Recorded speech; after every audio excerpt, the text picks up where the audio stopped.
Dubai వాళ్ళు కొత్తగా ఒక సిస్టమ్ తీసుకురావడం జరిగింది. One free zone passport.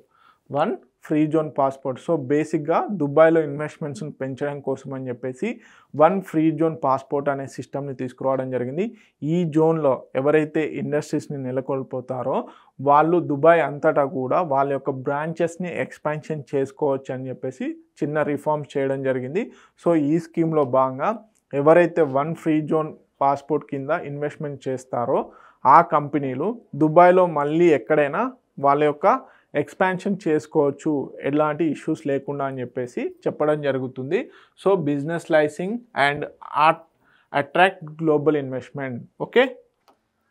New scheme in UAE allowing companies licensed in one free zone to expand into others. No need for additional license. ఒకసారి ఈ one free zone పాస్‌పోర్ట్‌లో investment చేస్తే సరిపోతుంది. వాళ్ళు మిగతా దుబాయ్‌లో ఎక్కడైనా ఇన్వెస్ట్‌మెంట్ చేసుకోవచ్చు.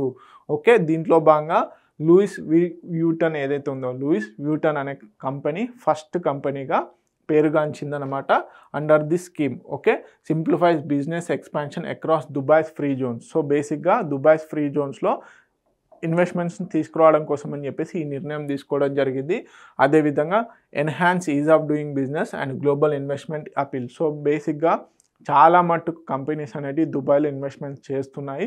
సో, ఇంకెక్కువగా ఇన్వెస్ట్‌మెంట్స్ చేయడం కోసం అని చెప్పేసి ఈ స్కీమ్‌ను తీసుకురావడం జరిగింది. సింపుల్‌గా ఏమని అడుగుతారంటే మనకి క్వెషన్ ఇక్కడ వన్ ఫ్రీ జోన్ పాస్‌పోర్ట్ ఇటీవల కాలంలో వార్తల్లో నిలిచింది. అది దేనికి సంబంధించింది అని అడిగితే దుబాయ్‌లో యూఏఈ కంట్రీలో దుబాయ్‌లో మనకి ప్రధానంగా ఇన్వెస్ట్‌మెంట్స్‌ని ఇంక్రీజ్ చేయడం కోసం అని చెప్పేసి దీన్ని తీసుకురావడం జరిగిందని చెప్పేసి మీరు ఆన్సర్ టిక్ చేయాలి. ఓకే. తెలుగు మీడియం అభ్యర్థులు ఎవరైతే ఉన్నారో ప్లీజ్ నోట్ ఇట్ డౌన్.